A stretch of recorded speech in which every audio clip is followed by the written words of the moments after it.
Hello and welcome back to Unirunner Video Drum Lessons for July 26th.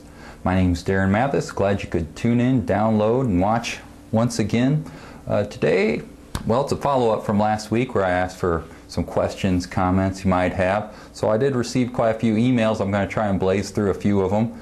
And as I always say, if you have a better answer than me, be sure to chime in. You can do that by emailing me at info@unirunner.com or just leave a comment on the website at unirunner.com. And so I've got a few emails as I mentioned here. I just want to start with one I received from, let's see, it's Kwame Awusa Ansa in Ghana.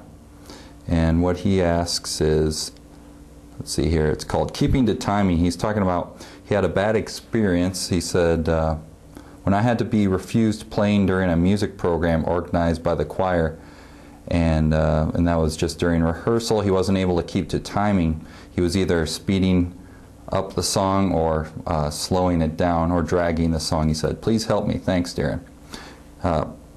Kwame, thanks a lot for your email. And I just wanted to mention, too, that brings me to something I wanted to mention. This month I received this Modern Drummer. I have a subscription to this that I've been getting for a while. But this is a special issue. It's probably one of the best issues that I've read. It's on time, feel, and groove, and it interviews. I haven't even made it through it yet, but just what I've read so far is really cool to hear people's insight. And they just have sections on interviewing different pro drummers on what their impressions and their approach to timing and feel is.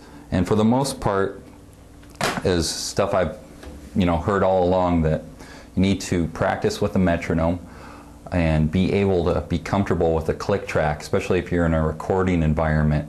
Now, a lot of drummers have kind of a love-hate relationship with the click track, in that it exposes any inconsistency. So you can definitely tell when you're playing to a click track who's behind and ahead. So it kind of eliminates, the need for speculation in that area. But it's important to be comfortable, and a lot of the drummers talk about, especially in this issue, that they treat it as another instrument. So a lot of times if they have the headphones going, they'll play to a cowbell. I've heard a lot of drummers say that too. And so that's important to become comfortable when you play along with the click track. And so what you can do is just get yourself a metronome and practice playing along with that. I've got this one, works pretty well, and I can also go through the computer through my headphones. And so just practicing with a metronome as often as possible, because once you hear that click, you're going to be able to recognize what a steady beat sounds like. I don't really know any better way to get comfortable with timing and to create a steady tempo, because I remember, and until you hear that steady tempo, you might not recognize it, because I remember being in high school and having no idea myself that I was slowing down or speeding up. The director would just stop the band sometimes and let me know that I was speeding up or slowing down, but I had no idea. So especially beginning drummers, I would definitely recommend getting a metronome and practicing along with that as much as possible. And make sure it's one that you'll be able to hear yourself. Typical, like a more traditional piano metronome, where it's just got this bar that swings back and forth, you might not be able to hear it loud enough. So try and find one that's like this, that has a chamber that's loud enough. They don't make this particular one anymore. Korg doesn't make this KDM one. They make one that's a little bit better than this, or plug into your computer or into a keyboard, something that has a steady beat that you can practice along to. And be sure to practice along at different tempos, varying tempos. It's always harder to play along at a slower tempo too, because there's more space between the notes, obviously. So Kwame, thanks a lot for your email. I'm going to move on here to our next email. Let's see. Oh yeah, last time I talked about playing along with pre-recorded songs. And so Aaron posted a comment on the website. He said, many years ago I saw Paul DeLong and Rick Gratton, a video in which they were jamming with recorded tunes from different genres, specifically recorded without drums, some with clicks, some without. Do you know anywhere on the internet that offers tunes like that? I've been looking for years, playing along with drums is great, but playing with no drums allows you to really be creative, as there are no other drums to mess up what you're doing. May God bless you for continuing to offer excellent tips and training. Hey, thanks a lot, Aaron.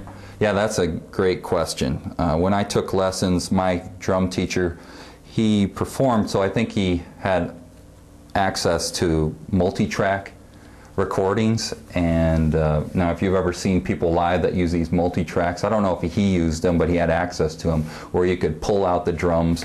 Like if you use them in a live situation and you actually had a drummer there, you could pull back the drums, wherever instruments on a different track. So if anyone out there knows a good source for this, I got a book recently, an instructional book. Here, I'll show it to you. So I got this book for my drum students because I wanted to find something like that where you could get rid of the drum track if you just wanted to play along with the rest of the instruments. And this one's okay. It's got a few songs like Brown Eyed Girl, Great Balls of Fire, I Want to Hold Your Hand, some of these older rock songs. And I think how they do it on here is they just have all the instruments on one channel and the drums on another channel. So that's one option. But like I said, if anyone knows of a good source for music out there, and I just haven't had time lately, but I play guitar and bass too, and I'd like to play more songs without the drums I could just practice along to. And if you're practicing, you really don't need that much to keep it interesting as far as instrument wise. If you can just get a loop going, like an 8-bar, 16-bar loop of instruments, it's sometimes more fun to jam along with that than just a click track. So Aaron, thanks again for that email. Let's see what else we got here.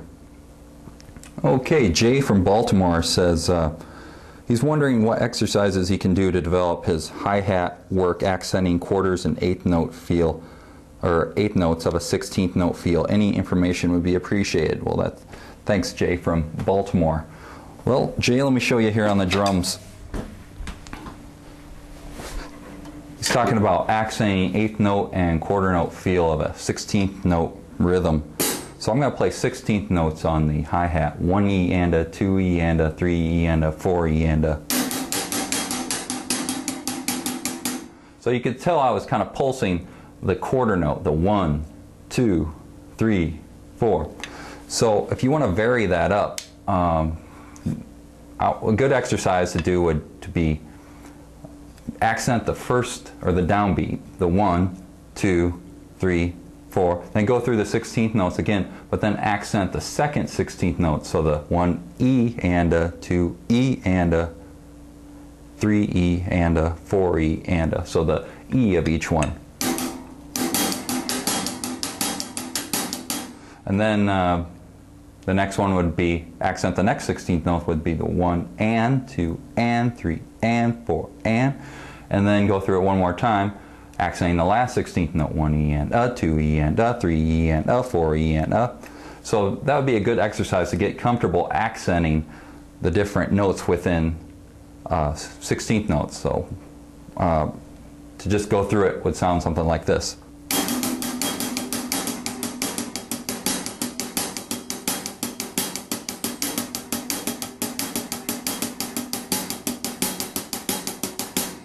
Well, that's going to do it for this week's podcast. Thanks to everyone who sent in emails, questions, and comments.